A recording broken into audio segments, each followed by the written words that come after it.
Hello दोस्तों, Mishra coaching classes में आपका बहुत बहुत स्वागत है। जैसा कि मैं पिछले वीडियो में क्लास 11 की सेट थ्योरी पढ़ा रहा था, तो आज अभी तक मैंने जितने भी सेट और सेट की डिफिनेशंस बताए हैं उस पर बेस्ड एक्सरसाइज को मैं आज सॉल्व करवाऊंगा। अभी तक जिन बच्चों ने हमारे चैनल को सब्सक्राइब नहीं किया है उनसे मैं यही कहना चाहूँगा कि आप हमारे चैनल को सब्सक्राइब कर लीजिए और अपने दोस्तों के साथ हमारे वीडियो को शेयर कीजिए ताकि और भी लोग इसको देख सकें। दोस्तों, जैसा कि मैंने बोर्ड पे लिखा है कुछ क्वेश्चन, तो अभी तक आपको मैंने क्या क्या बताया है इसके बारे में 1 मिनट में बता देता हूँ। जैसा कि मैंने आपको सेट के डिफिनेशन बताए हैं, सेट के रिप्रेजेंटेशन बताए हैं, सेट को कैसे रिप्रेजेंट किया जाता है। उसके बाद मैंने सेट के टाइप्स बताए हैं, कितने टाइप के सेट होते हैं ये बताए हैं, कुछ सेट के इम्पॉर्टेंट फैक्ट बताए हैं। उन सभी बातों को ध्यान में रखते हुए आपको कुछ एक्सरसाइज के कुछ क्वेश्चंस मेन बतवा देंगे। उसके बाद आप हमारे क्वेश्चन को देखकर बाकी एक्सरसाइज के क्वेश्चन करिए और आपको जहां भी दिक्कत हो कमेंट करिए ताकि मैं उस क्वेश्चन को आपको सॉल्व करवा सकूं। आप चाहे जिस बुक से R D Sharma, Balaji, NCERT और बाकी बुक जो आपको रिफर करते हो टीचर्स, उनके साथ पढ़िए और जहां भी आपको दिक्कत हो हमारे साथ शेयर कीजिए।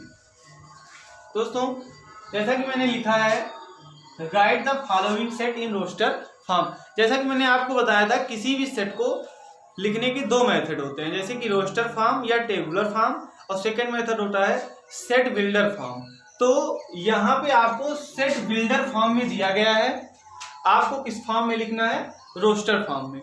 मतलब एक सेट ए दिया गया है, वो भी सेट बिल्डर फॉर्म में, आपको उसको रोस्टर फॉर्म में लिखना है। तो जैसा कि ये सेकंड क्वेश्चन, ये थर्ड क्वेश्चन और ये फोर्थ क्वेश्चन। तो जैसे मैं अगर पहले क्वेश्चन का सॉल्यूशन लूं तो आप जानते हैं कि सेट बिल्डर फॉर्म में सेट के सभी एलिमेंट्स को किसी वेरिएबल से शो किया जाता है। तो यहाँ पे ये वेरिएबल एक्स है। तो और रोस्टर फॉर्म में जितने भी एलिमेंट्स होते हैं उस सेट में सबको कॉमा लगा के लिख दिया जाता है। तो यहाँ पे हमें पहले ये ढूंढना है कि यक्स क्या क्या आएगा। कह रहा है कि यक्स इज एन इंटीजर जो कि -3 से बड़ा हो और 7 से छोटा हो।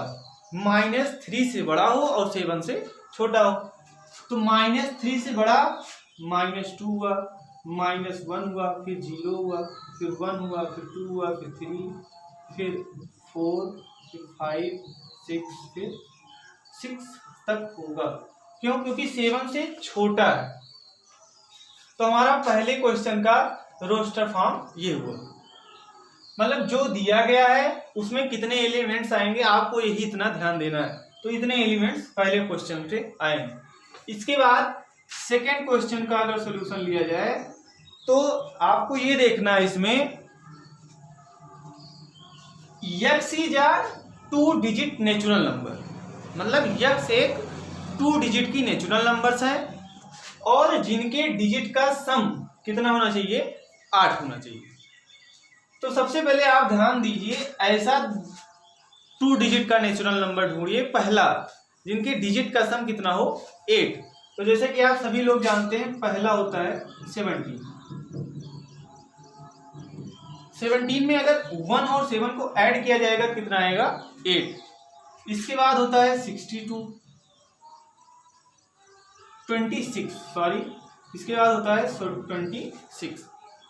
इसके बाद होता है 35, 44, 53, 62, 71 और 80। अब जैसे कि अगर इसके आगे मैं कुछ भी लिखूंगा, मान लीजिए 81 लिखा, तो 81 में 8 और 1 को आप ऐड करेंगे तो 9 में चला जाएगा। इसलिए हमारे इस क्वेश्चन में इतने ही डिजिट रहेंगे, इतने ही नंबर्स लिखे जाएंगे।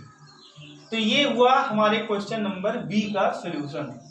मतलब ये सेट बिल्डर फॉर्म और ये उसका रोस्टर फॉर्म। इसके बाद थर्ड क्वेश्चन है कि x is a prime number which is divisor of 60।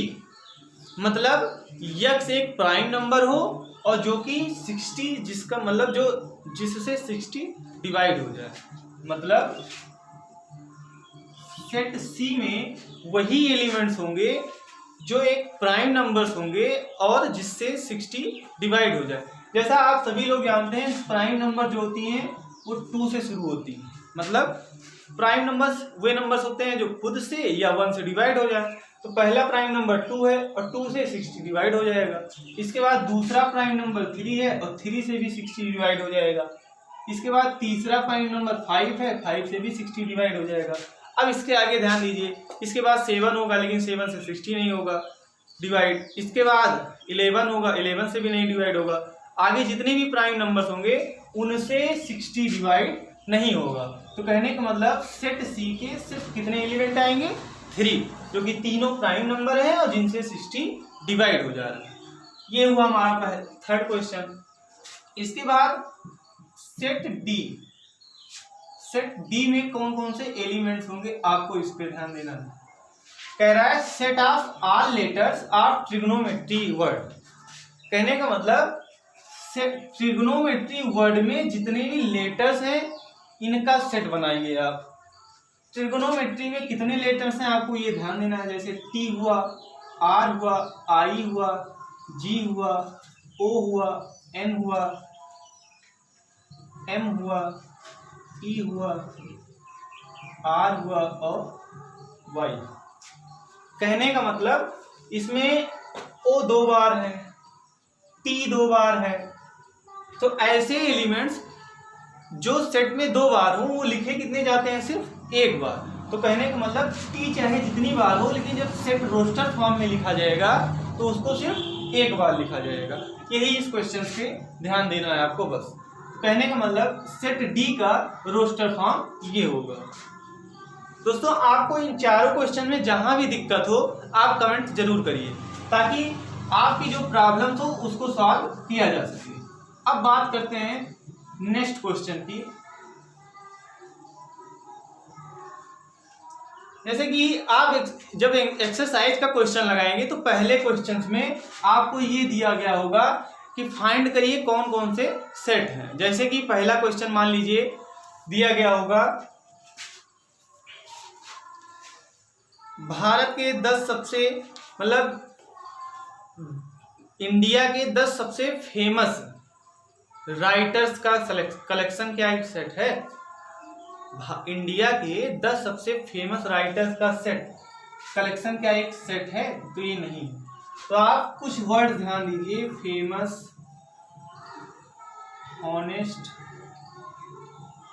Bad, उसके बाद डेंजर, ये जितने भी वर्ड हैं इनको मिलाकर कभी सेट नहीं बन सकता। जैसे मैंने कह दिया दुनिया के 10 सबसे ऑनेस्ट पर्सन का सेट, तो ये भी सेट नहीं होगा क्योंकि honest word well defined word नहीं है। क्योंकि आप कोई किसी को ये नहीं बता सकते कि ये कितना ऑनेस्ट है। ऐसे आप ये भी नहीं बता सकते कोई कितना फेमस है, कोई कितना अच्छा है, कोई कितना बुरा है। तो ये सब वर्ड सेट थ्योरी में इन्वॉल्व नहीं है, यही कहने का मतलब है। इसके बाद अब बात करते हैं नेक्स्ट क्वेश्चन की।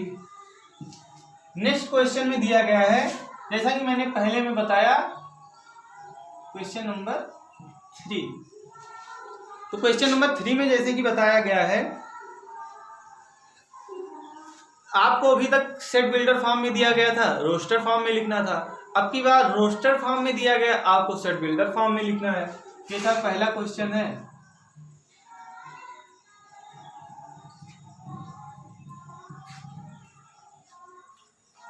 2, 4, 8, 16, 32। सेकेंड क्वेश्चन है 1, 1/2, 1/3, 1/4 ऐसे डॉट डॉट। थर्ड क्वेश्चन है 1, 4, 9, 16, 25 डॉट डॉट। फोर्थ क्वेश्चन है 5, 25, 125, 625। ये दोनों क्वेश्चन हैं। अब ये सेट दिया गया पहला सेट मतलब पहला क्वेश्चन, दूसरा, तीसरा, चौथा। आपको 4 क्वेश्चन दिए गए हैं, ये भी सब रोस्टर फॉर्म में है। किस फॉर्म में, रोस्टर फॉर्म में, मतलब सारणीबद्ध रूप में। इनको आपको किसमें लिखना है, सेट बिल्डर फॉर्म, कहने का मतलब समुच्चय निर्माण विधि में। तो आपको पहला क्वेश्चन कैसे होगा इसको मैं बताता हूं। पहला क्वेश्चन, जैसे कि पहला क्वेश्चन दिया गया है 2, 4, 8, 16, 32। इनमें जो एलिमेंट है वो टोटल 5 एलिमेंट हैं। आपको ये देखना है कि इनके बीच में कैसी प्रॉपर्टी छिपी हुई है। तो जैसा कि आप देख रहे होंगे कि 2 है, फिर 4 है, फिर 8 है, फिर 16 है। 2 का पावर 1, फिर 2 की पावर 2, 2 की पावर 3, 2 की पावर 4, 2 की पावर 5। जब ये करेंगे तब हमारे सारे एलिमेंट मिलते जाएंगे। तो हम क्या लिखेंगे, यक्स। जैसा कि आप सभी लोग जानते हैं कि किसी भी सेट को सेट बिल्डर फॉर्म में लिखने के लिए सेट के सारे एलिमेंट्स को एक वेरिएबल से शो किया जाता है। इसके बाद यक्स इक्वल टू 2 की पावर n, हमने क्या लिख दिया, यक्स इक्वल टू 2 की power small n, where n is belong capital N, मतलब n कहां से बिलोंग कर रहा है, नेचुरल नंबर से, और n की वैल्यू 1 से लेकर कहां तक है, 5 तक। यही हमारा सेट बिल्डर फॉर्म हो गया पहले क्वेश्चन का। कहने का मतलब n की वैल्यू 1 से बड़ी या 1 के इक्वल और 5 से लेस या 5 के इक्वल होनी चाहिए। और यहाँ 1 रखेंगे तो पहला एलिमेंट, 2 रखेंगे दूसरा, 3 रखेंगे तीसरा, 4 रखेंगे चौथा, 5 रखेंगे पांचवा एलिमेंट, मिलता जाएगा। इसके बाद सेट V मान लीजिए सेकेंड क्वेश्चन। यहाँ भी आप 1 by 1 लिख सकते हैं। आप 1 by 1, 1 by 2, 1 by 3 आप देख रहे होंगे हमने सारे एलिमेंट को यक्स से शो किया और फिर लिख दिया x equal to 1 by n, मतलब और n फिर बिलोंग कहाँ करेगा, नेचुरल नंबर से। ध्यान दीजिए बच्चों, यहाँ पे 2 से लेके सिर्फ 32 तक था, लेकिन यहाँ पे डॉट डॉट लगा है, मतलब ये नहीं पता है कि नंबर्स कहाँ तक लिखे जाएंगे, इसलिए हमें यहाँ पे n की लिमिट्स को शो नहीं करना है, बस यही n बिलोंग कैपिटल N पे इसको छोड़ देना है। इसके बाद C वाले सेट को, मतलब क्वेश्चन नंबर 3 पे आप ध्यान दीजिए। सेट C में लिखा गया है 1, 4, 9, 16, 25। 1, 4, 9, 16, 25। 1 का स्क्वायर, 2 का स्क्वायर, 3 का स्क्वायर, 4 का स्क्वायर, 5 का स्क्वायर। कहने का मतलब x such that x is square of natural number. बस यक्स क्या है, नेचुरल नंबर्स का स्क्वायर है, यही है हमारा, बस।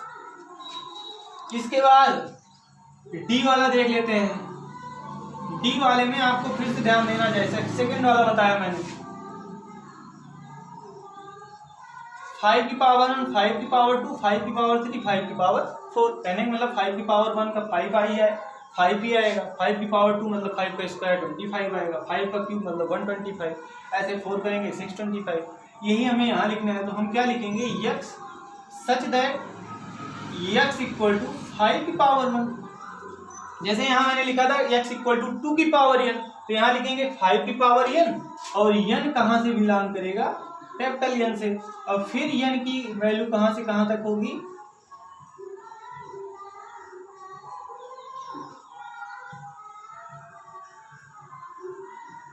बस यही होगा। तो कहने का मतलब जितने भी मैंने क्वेश्चन बताए आपको, रोस्टर फॉर्म से सेट बिल्डर फॉर्म और सेट बिल्डर फॉर्म से रोस्टर फॉर्म। जैसा कि सेकंड वाला आपको ज़्यादा इंपॉर्टेंट है, क्यों, क्योंकि आपको अगर रोस्टर फॉर्म से सेट बिल्डर फॉर्म लिखना आ गया तो आपको सेट थ्योरी बहुत ही सिंपल लगेगी। सबसे मेन यही एक्सरसाइज होती है। अब इसके बाद बात करते हैं नेक्स्ट क्वेश्चंस की। तो नेक्स्ट क्वेश्चन में आपको एक सेट दिया गया है और सेट में कुछ एलिमेंट्स दिए गए हैं। सेट दिया गया है, जैसे कि एक सेट ए दिया गया है। सेट में एलिमेंट्स हैं 1, 3, 4, 5, 6, 7, 8। इसके बाद आपको बिलोंग और डज नॉट बिलोंग फिल में जो फिल इन ब्लैंक्स दिए गए हैं उसमें फिल करना है। तो जैसा कि पहला दिया गया है 8, फिर ऐसे डॉट डॉट, फिर ए। यहाँ लगाना है बिलोंग या डज नॉट बिलोंग। तो मैंने बताया था किसी भी सेट में जो एलिमेंट्स अगर उस सेट का है तो वहाँ बिलोंग लगेगा, अगर नहीं है तो वहाँ डज नॉट बिलोंग लगेगा। तो यहाँ जैसा कि 8 इसमें है इसलिए यहाँ बिलोंग लगेगा। इसके बाद सेकंड दिया गया है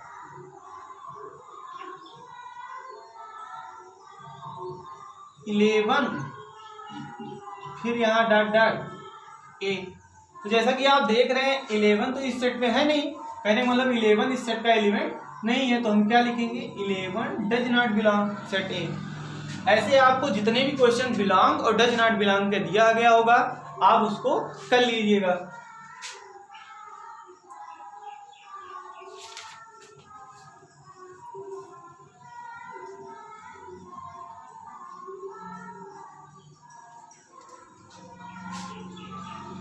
दोस्तों जैसा कि एनसीईआरटी एक्सरसाइज के इतने क्वेश्चन जो हैं ये मेन क्वेश्चंस हैं।